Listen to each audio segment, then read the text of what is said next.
I can see it.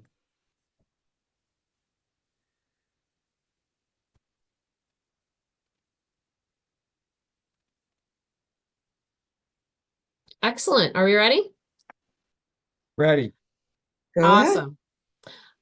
Thank you everybody for joining us today for one of our OSWA webinars. Today we have Mike Ekberg with the Miami Conservancy District, as well as Barry. Sorry, Barry, I should have asked you this earlier, and I don't want to butcher your name. Barry Puskas. Good. Good. And David Lautenschleger. Good. Close. All with Muskingum Watershed Conservancy District. They're going to be talking about managing infrastructure during an era of extreme weather. So I'll let you guys kick it off, and at the end we'll wrap up with a Q&A and some more information about Ohio Stormwater Association. Thanks, guys.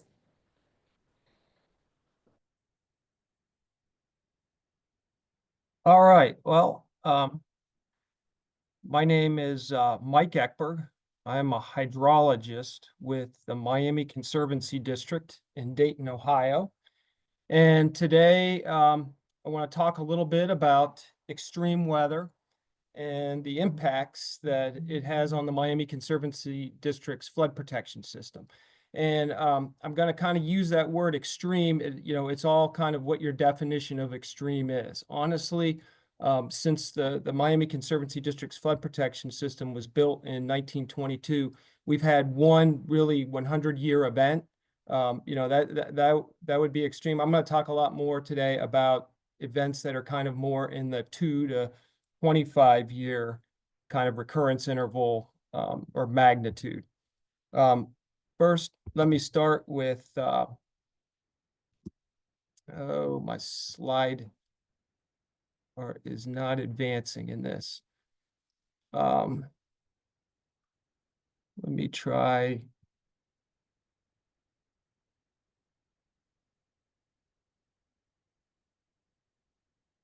Okay, got it. All right. So here is the Miami Conservancy District flood protection system, the map on the left. And if you look at the black squares, we have 5 dams. There you've got Germantown Dam in the south, Lockington Dam way up north in Shelby County. The orange areas along the Great Miami River are levees. So we've got 5 earthen dams, about 55 miles of levees. The light blue areas behind the dams are our storage basins, and those are areas where Miami Conservancy District has a flood easement on the land, and it has the authority to inundate that land behind the dams if flows reach a high enough level.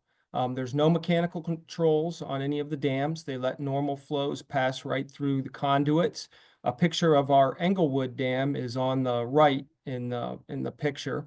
And these dams are sized so that they regulate flows, and they let just enough water out of their through these concrete pipes that we call conduits, so that the downstream areas where we have levees and engineered channels, so that they can control or they can withstand the flow, and the flow won't overtop any of the levees. Now, in getting started with this talk, of course, we just, as you're all aware, had a lot of rainfall in Ohio and Kentucky over the past week. In fact, flooding down in Kentucky and along the Ohio rivers has been pretty bad. In our neck of the woods, the drainage area of the Great Miami River, we got 5 to 7 inches of rainfall over 7 days. To put that in terms of kind of, how big is that? A 5-inch rainfall over 7 days would be about a 5-year event. A 7-inch total would be about a 25-year event. And a 25-year event has about a 4% chance of occurring in any given year. Altogether, our dams stored about 22.5 billion gallons of water. And in the history of the Miami Conservancy District's flood protection system, this was the 12th largest event.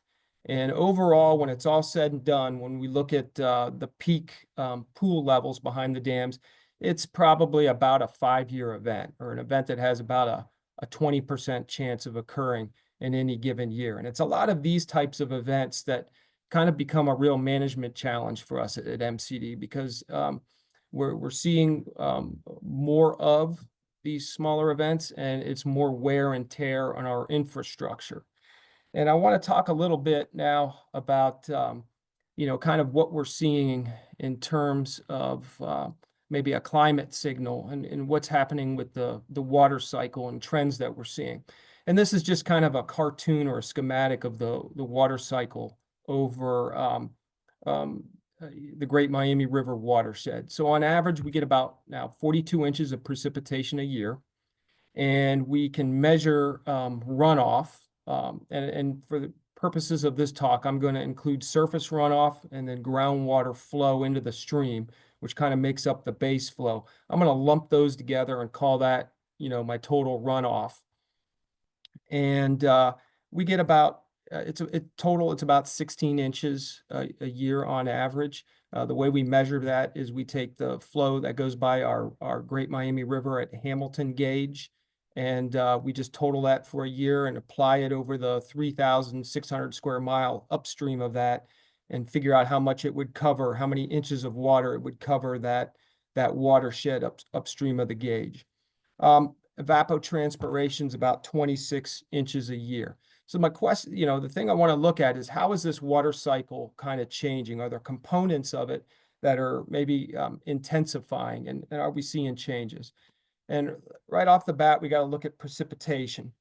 And what you see here is this is the 30-year average precipitation for the drainage area of the Great Miami River. And you can see how in recent decades it's been increasing. If we go back to 1970, average annual precipitation, the 30-year average was about 37 inches, and now it's 42 inches a year. So a 5-inch increase over those 5 decades or so. So a sizable increase. Now, that's one thing, annual precipitation. What about, are we seeing changes, in intensity?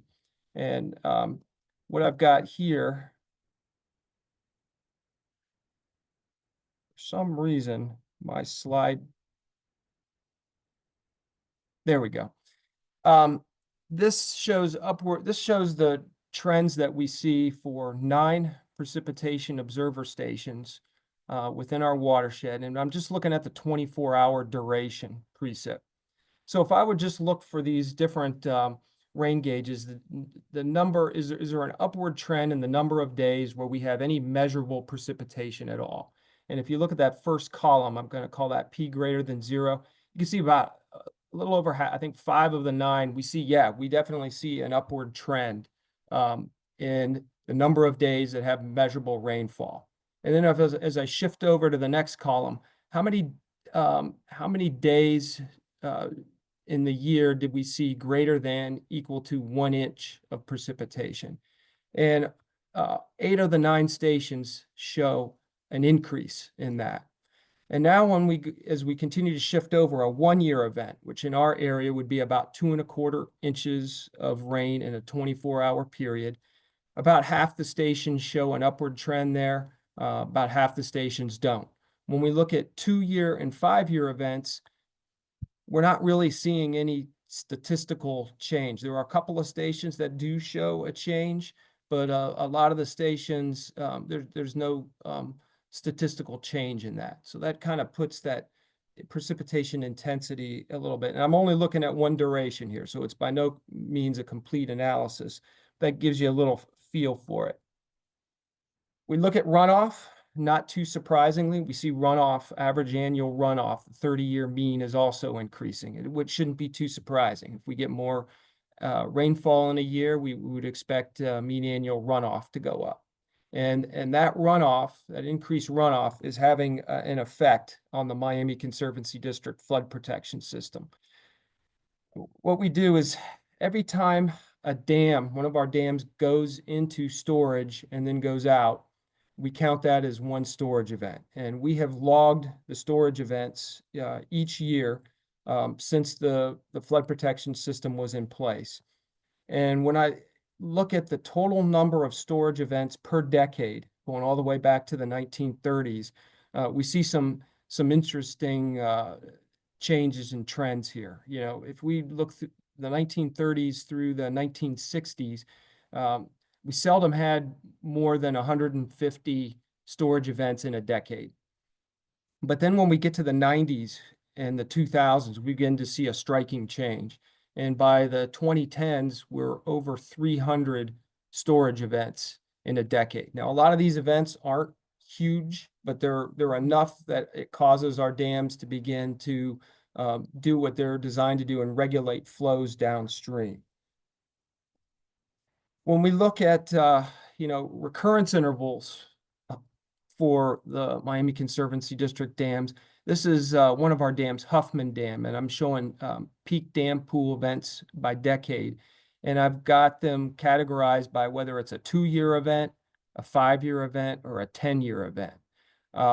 You can see that, you know, the 1950s had a lot of 2-year events, but you definitely see an upward tick in the number of 2-year events as we go through the 1990s, 2000s, and 2010s.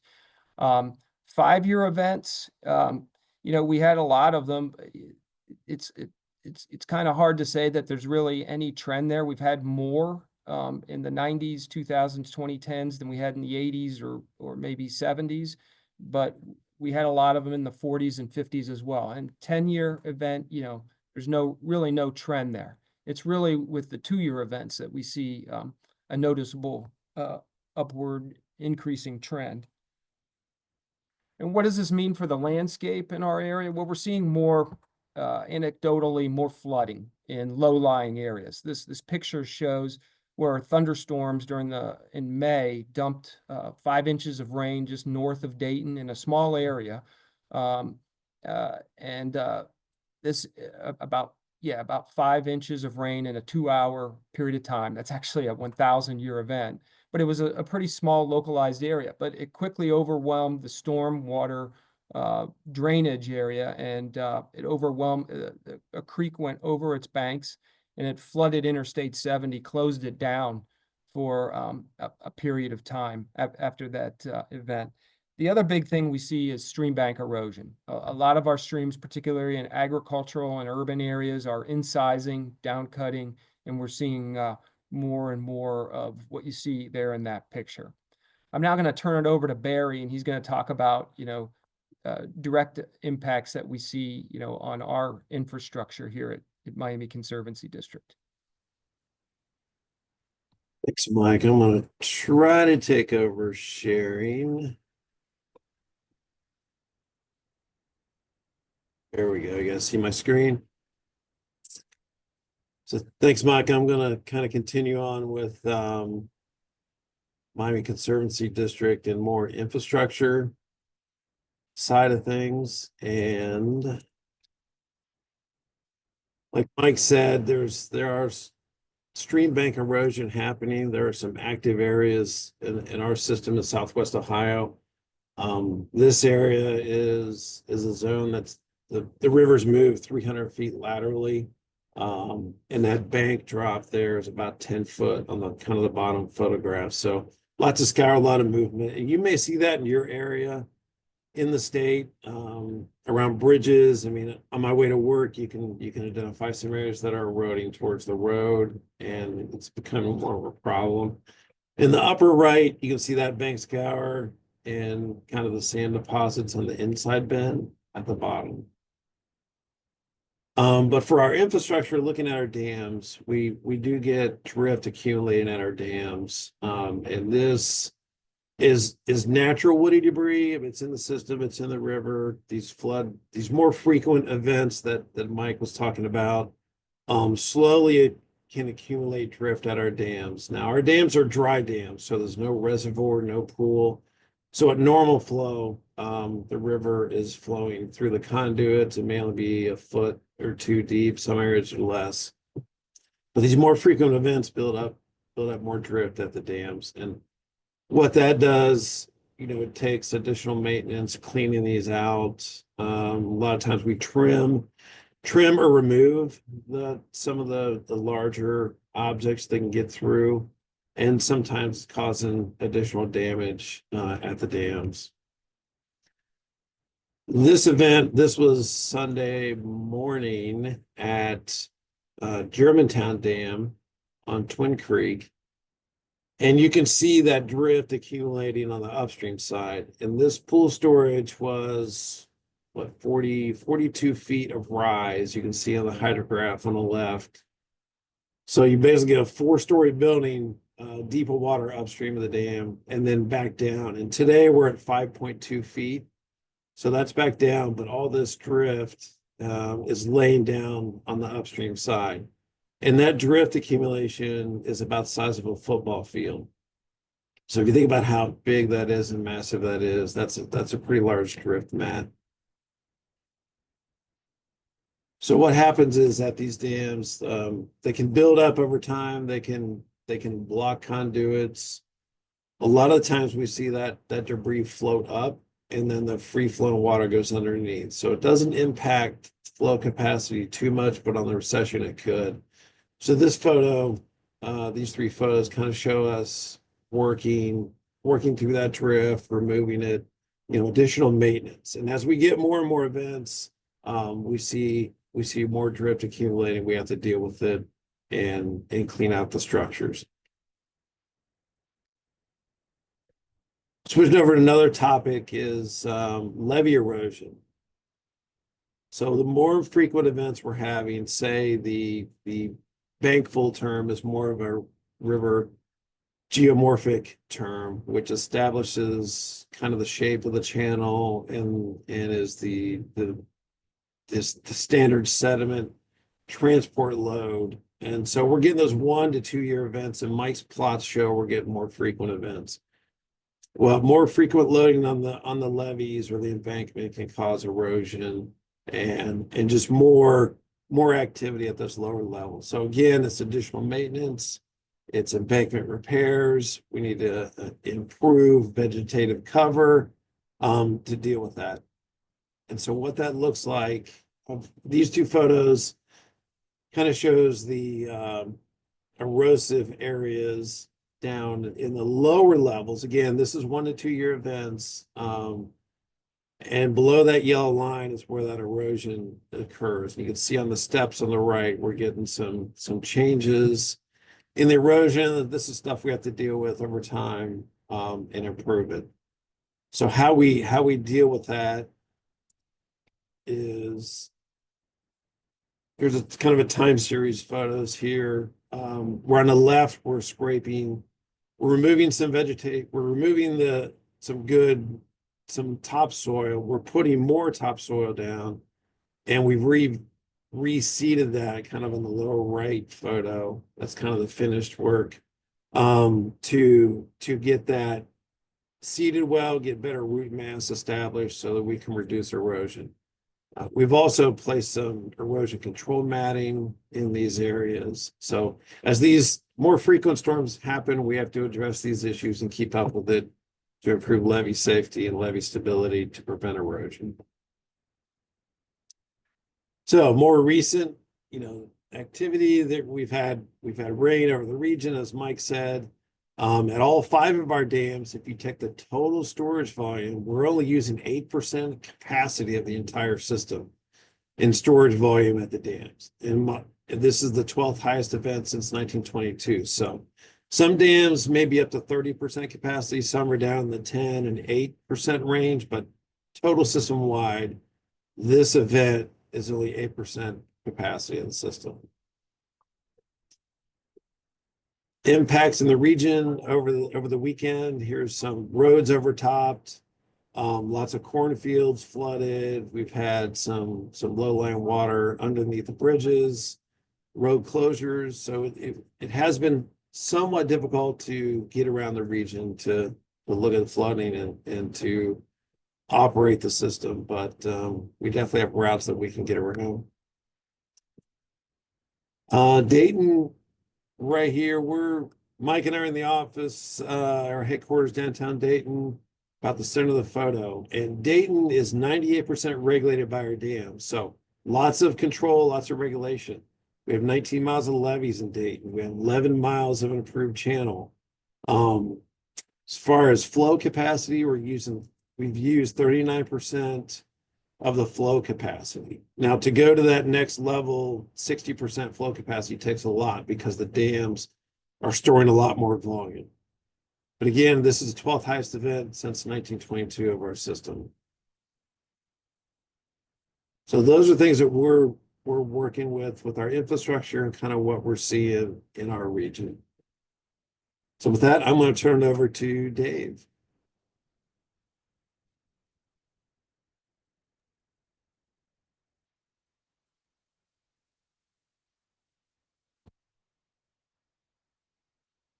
Okay. Thank you. I'm hoping everybody can see the screen at this point. Is that correct? I see you, Dave. All right, thank you, Barry. All right, so my name is Dave Lautenschleger. I'm with the Muskingum Watershed Conservancy District. Oh, now I'm having the advanced problem. 1 second.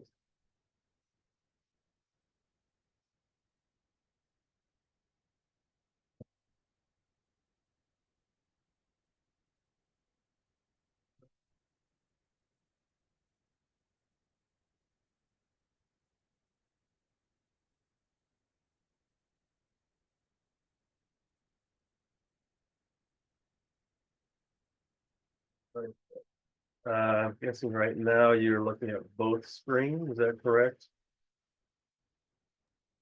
Yes, it's in like presentation, the presenter mode, when you see your next slide. One moment, please. Okay.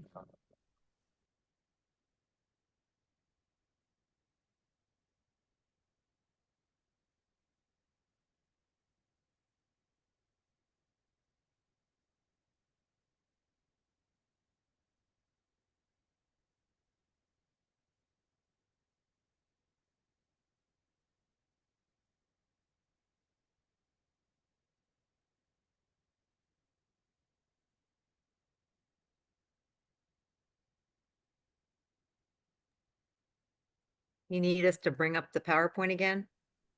Yeah, that's what I'm looking at. Did you shut it down? No, I didn't.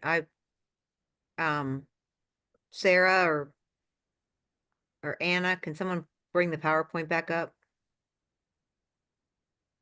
Or is Dave just supposed to share his screen? Yes, Dave needs to share his screen. I think it's, Ah. yeah, it's Dave's PowerPoint. It's the one that, so Okay, Dave, you just need to share the screen Yeah, for just that not giving window. me an option right now. Let's see here.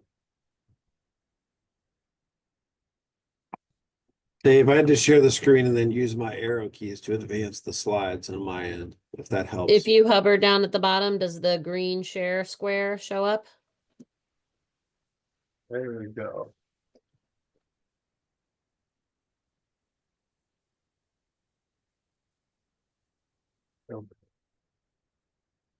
That working there? yep, it's working Yep. now. Okay, great. Thank you. Your page. Okay, so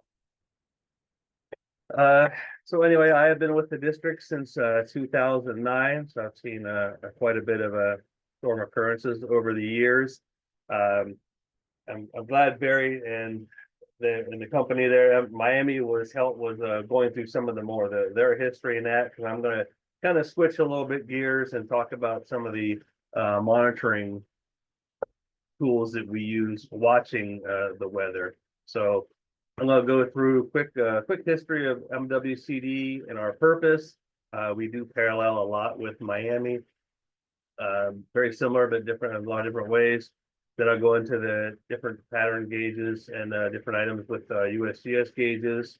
And then we have a system called Contrail that we use with one of our smaller sub-districts. And then I'm going to go into the Partners in the Watershed program, which we initiated in 2009 to help some of these communities and regions with some of the flood items that we're dealing with. So as a quick rundown, as far as our, mission statements, we are, focused primarily on flood reduction, but also with conservation and recreational opportunities.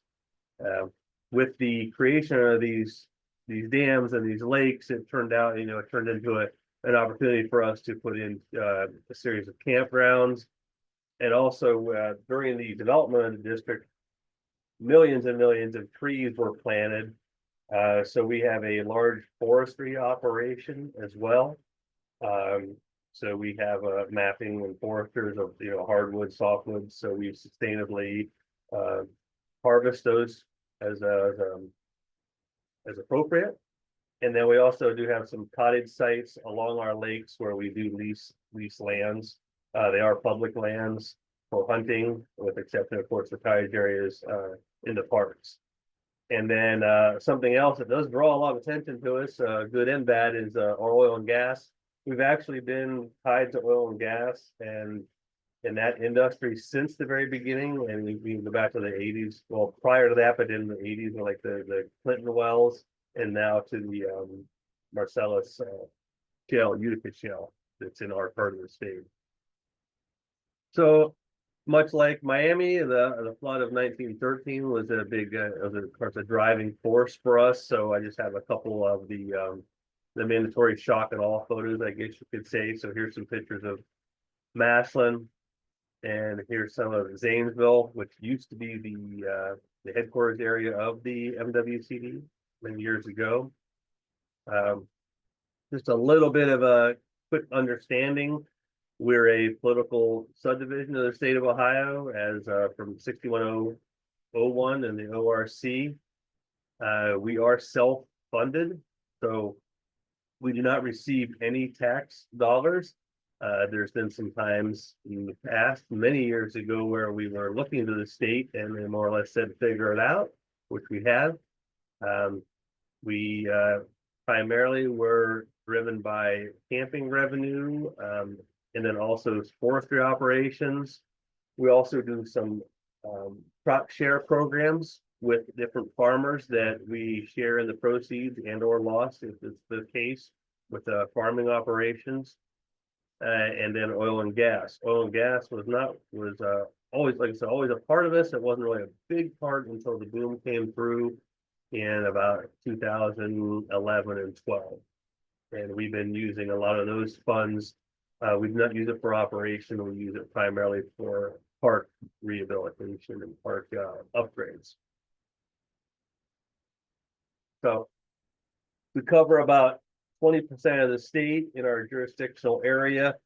I was always told, the big three were the Muskingum, the Miami, and the Maumee. So I want to make sure they get a mention here as well. But we are wholly enclosed in the state of Ohio, and we have 18 counties which within our jurisdictional boundary. I think we touch around 27, so 8,000 square miles. So when the design started for putting the lakes together, or the dams, many of them were intended to be dry dams. But with the Dust Bowl coming after our creation, which was in 1933, it was rethought that maybe we should have some water here in storage. Now, as you know, typically Ohio is not a big, water is really too much water, and knowing where to put water is more of a problem than droughts. However, we're coming off a summer that necessarily wasn't the case, but it was determined that we should hold back water for whether it's for industry, agriculture, whatever the case may be. So our flood system originally had a 14 dam design in it, with 2 added later, Dillon and North Branch proposing. Much like Miami, you do have to take a look at the system. Often people say, well, why can't you just open this dam or open that dam? And there's a much larger understanding that needs to be taken. We start getting a little too carried away with opening up dams, and we're going to have problems with Marietta and the Ohio River. So also something to bear in mind, we own the property behind the dams. However, the Corps of Engineers operates and maintain and manage the dams. We're partners with the Corps of Engineer. We work closely with them. So we're in constant communication with water level during this last storm event, which fortunately did not turn out quite as bad for us as we had thought. We're in contact with their dam tenders or management operations to know what is happening. So we'll get into some of our different things that we help fund. So as you may know, USGS does have a pretty elaborate stream gauge monitoring system. We assist this with some of our maintenance assessment dollars. We started collecting a maintenance assessment in 2009. It generated around $12 million a year. With the additional funding coming from oil and gas, we have backed it off once in 2015 to we cut it by 50%. So it was about, on average, it's for residential, it's $6 a household. So residential, agricultural, or vacant. Commercial industrial properties are based on size, impervious surface, multiple factors. And then again, several years ago, we backed it down to $2 million annually collected, and that is addressed. That is any shortfalls that we backfill with oil and gas money. So originally we started with around a $500,000 investment, but right now we have we're helping fund 7 weather stations. Of course, there's hundreds in Ohio and thousands in the US, but we also like to use that data to confirm or rebuke or dispute what type of data or what type of comments, I guess you could say, are being set out there. So and then some of the things we are concerned about is obviously with these heavy rain events that we're talking about, and much like you saw in the channels with the Miami, is the heavy erosion and release of nutrients and phosphorus and nitrogen, and then gets into algae blooms, which we have a gentleman by the name of Matt Thomas, who is our chief of conservation, and this is kind of his side of the story, but that's something that we monitor on a regular basis. So we invest around $400,000 annually in the USGS and weather system. There's other ones that actually support this, but we're the largest non-federal and non-state supplier of funding for the USGS. So as you can see in this map, hopefully you can detect it, but most of our USGS gauges that we monitor are on the east side, and this is intentionally here to watch for the oil and gas impacts and changes in flow and how it's impacting the streams. We have a system in place where we caught a lot of attention when we started the oil and gas, and we have what we consider the gold standard for the leases. We have gone above and beyond as far as controls and requests, as far as like well testing, other type of sampling and monitoring. So this is a very we're very aware of that and aware of the controversy and what we have to do to help protect the watershed.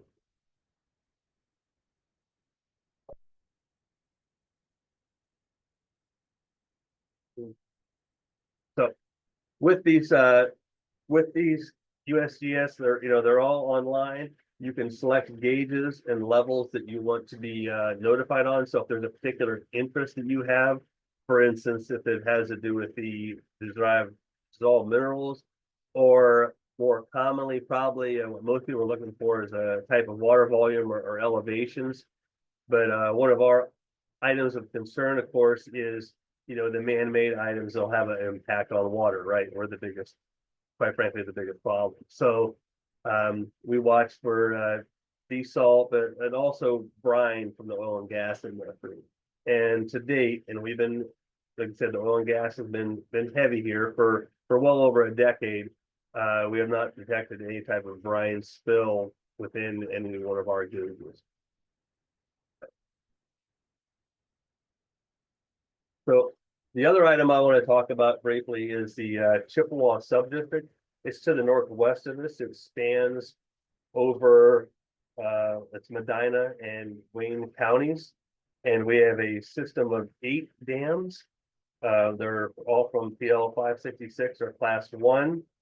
And we have 4 dry dams and 4 impound water.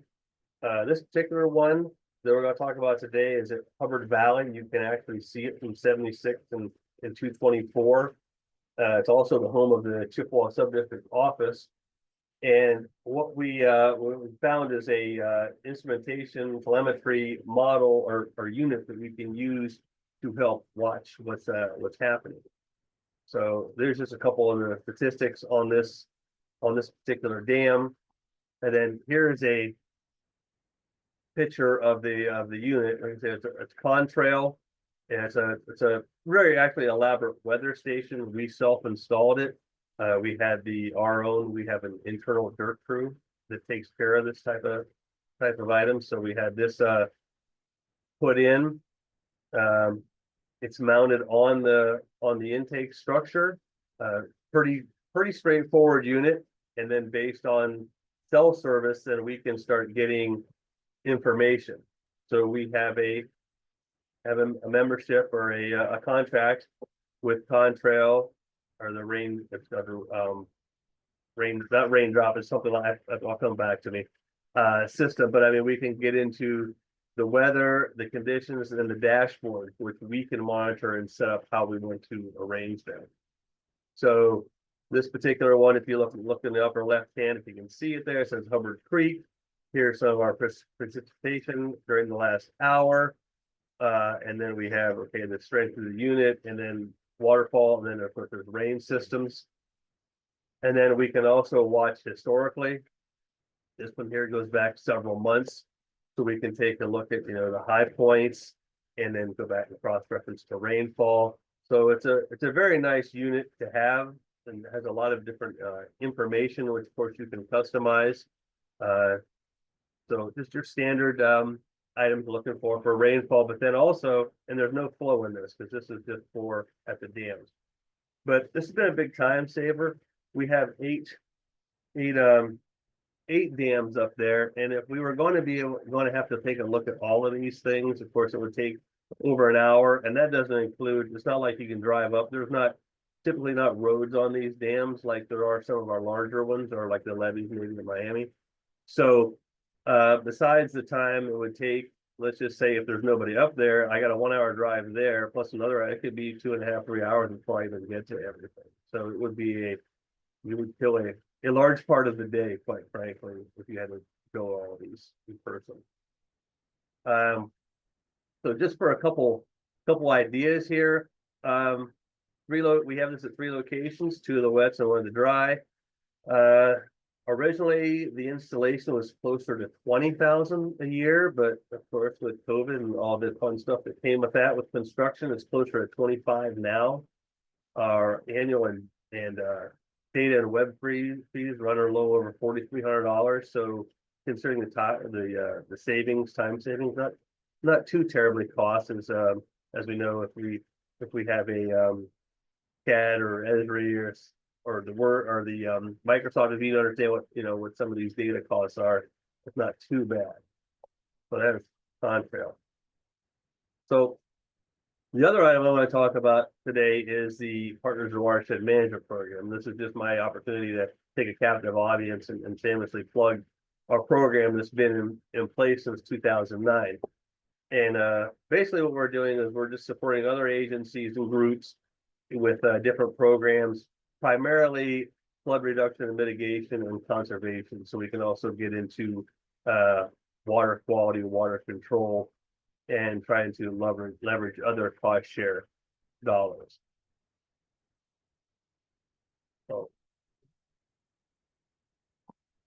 So as far as eligibility, it's not that someone just off the street can actually approve it, but you can get any political subdivision or 501 groups. Many of the people that apply for this are villages.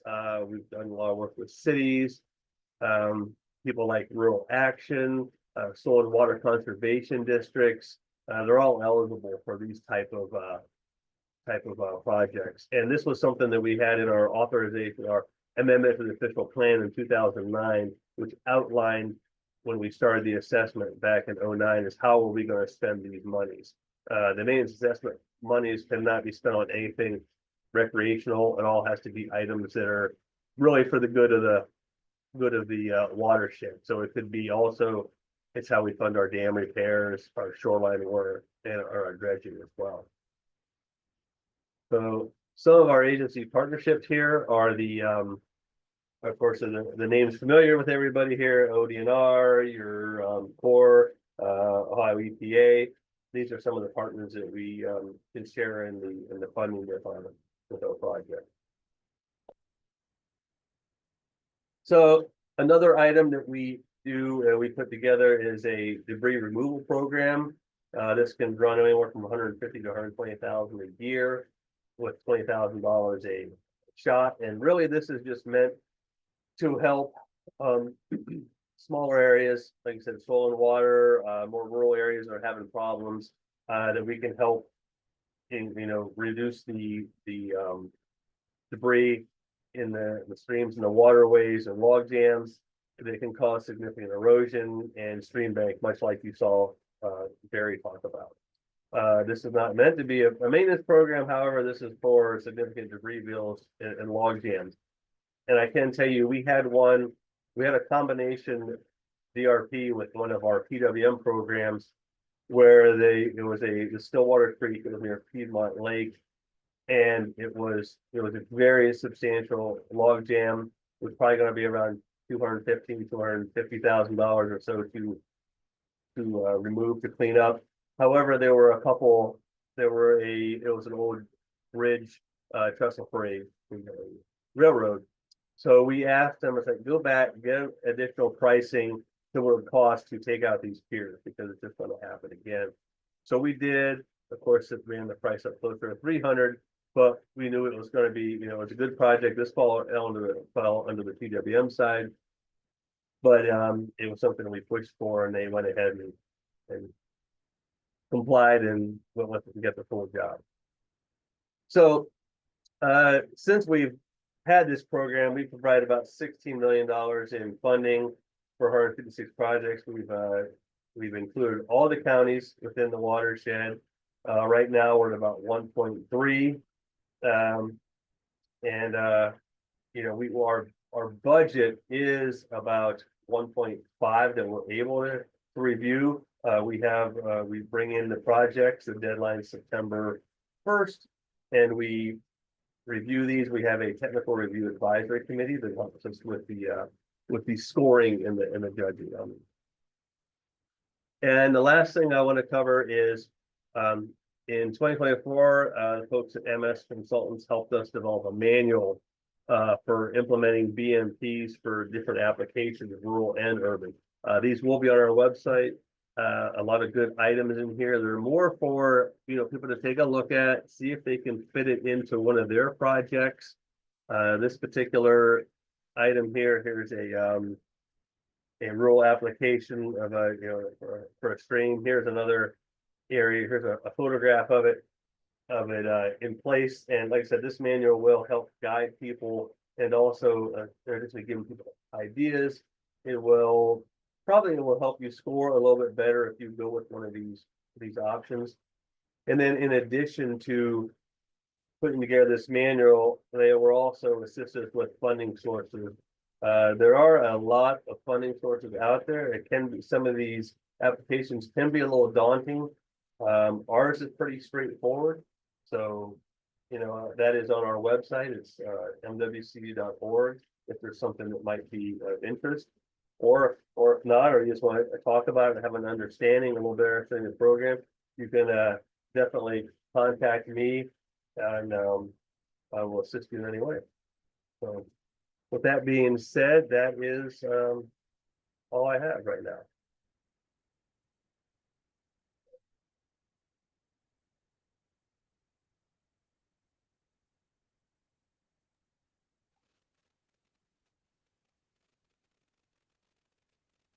Okay, so I'm not noticing any questions in the chat. Anna, if you are. There we go. Sorry. Oh, I there. was trying to get my screen to show back up. If you're not sharing just yet. Yeah, I'm working on it. Okay. If anyone has questions, please feel free to add them to the chat.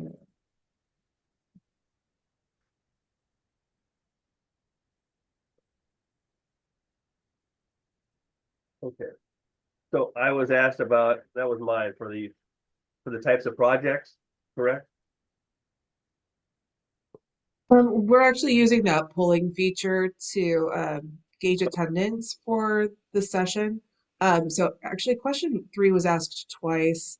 There was a bit of a hiccup the second time it was asked.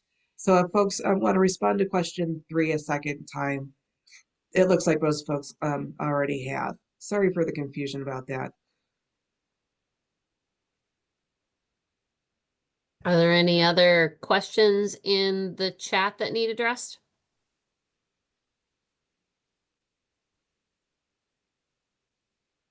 We're good? You're good. Excellent. Well, thank you to Mike, Barry, and David from Muskingum, or I'm sorry, Miami Conservancy District and Muskingum Watershed Conservancy District. We appreciate your time today. That was fascinating. Some of your pictures are definitely, oh my gosh, definite wow factor there. Today, our webinar was brought to us today by the Ohio Stormwater Association. We are a nonprofit organized for the entirety of the state of Ohio. We technically sit underneath the WAMO, Water Management Association of Ohio.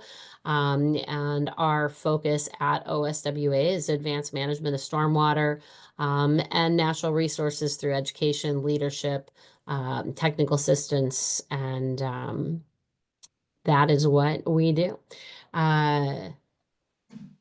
We do have a board of directors. Here's just the list of folks that are associated with our organization. And if you are not currently a member of the Ohio Stormwater Association, we would encourage you to please join the Ohio Stormwater Association. To do that, you you become a member via WAMO. The websites are listed there. And when you are joining us, please do note that you are, your division affiliate is with the Ohio Stormwater Association when you join.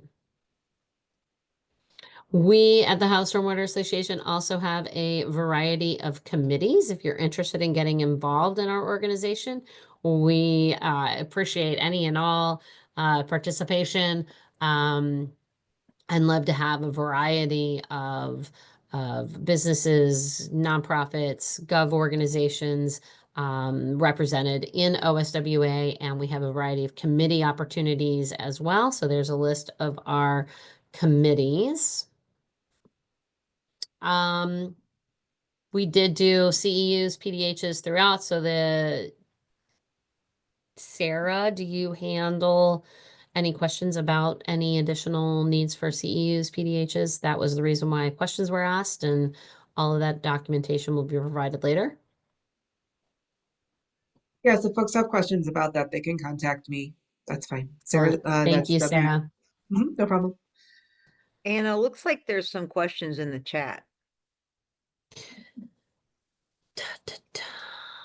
Yeah, this is Barry. I think I can take the last one. What does 97% regulated mean for Dayton? I'll just start off with that. Great. I'm not sure the other questions are towards MCD, but 97% regulated means that 97% of the watershed at downtown Dayton is controlled by MCD dams upstream. So basically, there's 3 large dams immediately upstream, and between Dayton and the dams, there's 3% that's unregulated. So a lot of control, a lot of regulation. It takes a lot more rainfall and flooding to increase the water levels in Dayton. And I mentioned that in my slide at 39% capacity to go to the 60% or 80% capacity would be a storm 2 to 3 times, maybe 4 times what we saw over this last event. There looks like two other questions. How much has impervious surface area increased since 1922? And is the $6 household fee every month? Does anybody else want to tackle those questions? I'll jump in real quick. The $6 household fee, which is now two, actually, is an annual Wow. expense. So it's $1.50 on your taxes. We put together, we get the data at the beginning of the year with all the counties, figure out the billing file, attach it to the order puts on the taxes, and it's now a $1.50 for commercial, for residential and ag and everything. And then I'll just touch on the impervious one, although I think that might be more Miami is, we're in more of a rural area in the southeast. So it hasn't been I don't think it's been a huge increase for us. We do include most of Stark, not all of Stark County, a little bit of Summit. But most of our area is impervious actually. I'm not speaking for the Southwest area. I think I used 1922 on our slides since that's when our system was complete. In the Great Miami River watershed, there was our design storm was from the 1913 flood plus 40% more runoff. And during that event, it was very saturated, high probable runoff. So our design, in my mind, kind of captures a lot of imperviousness. But to answer the question, in Dayton, in our region, our watershed, 68% of it's rural, ag kind of up north, and in the core cities, there's been some growth, but not enough to make a dramatic impact or increase flows for our region of the state. I'll just add to what Barry said. I don't know how much the impervious surface Yeah. area has increased overall in the Great Miami River watershed. We could figure it out. It's a GIS exercise, but there are smaller tributary watersheds that have been dramatically impacted, and flows on those have certainly increased dramatically as new development has gone in. But Barry's right. Overall, it doesn't have at this point a lot of impact on the entire flood protection system at that scale.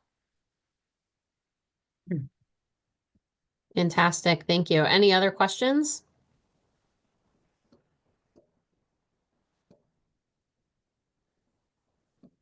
All right. Thanks for mentioning that, Kari. One last bit plug is thank you to all of our OSWA partners. So if you are a business and want to support OSWA, we would very, very kindly love to have your support of our organization. And this just shows at a quick glance the organizations that do sponsor and support us in some shape or way. Today's webinar was brought to you by MS Consultants, and Kari, you're still on the line with us. So do you have a couple words you want to share? Sure. Thank you everyone for attending today's presentation. I am the subcommittee chair for the extreme weather committee, and I hope if you're interested in extreme weather and this talk today, I thought it was an appropriate presentation on watershed scale changes that we're seeing in our climate and our water, our rain events. Please reach out to me and be a part of our subcommittee. MS Consultants is happy to be a sponsor of this event as well as the upcoming Stormwater Conference, and we look forward to seeing you all there. Oh, excellent. Another slide that you prepared there. Thank you, Kari. These are our various OSWA affiliates as well. There's some information about becoming a sponsor. If you're interested, please do reach out to us. And again, ways to get involved with our organization. Upcoming events, we do have May 7 Boot Camp, which is the Wednesday before the Ohio Stormwater Conference, which is then May 8th through 9th at Kalahari. I would hope that you are all planning to attend the Ohio Stormwater Conference. We do have a entire track at the conference dedicated to climate resilience, sustainability. with more talks that really align with this topic. So very exciting. Lots of information. We have, I believe, 6 concurrent tracks planned for the conference, starting Thursday morning, running through Friday at noon. So if you're not registered, please do join us at the Ohio Stormwater Conference. June 12th, we do have a networking event at Eudora Brewing Company in Kettering, which is in the Dayton area, if I'm not mistaken, correct? And we will have 2 additional webinars this year in July and October, info TBD. So thank you again to our speakers, and thank you for joining us today. And this webinar was recorded, so I believe everybody who's on the call will, or registered for the webinar, will get a copy of the recording. Is that correct, Sarah? We do send links to anyone who paid for today's webinar. You should receive a link to the recording of the webinar, and for members of OSWA, those links are posted on our members only page on our website. Awesome. Thank you. And that concludes our day today. Thank you again to Mike, Barry, and David. Great talk. I appreciate it. Thank you. Thank you. Bye. Thanks, Bye. everyone.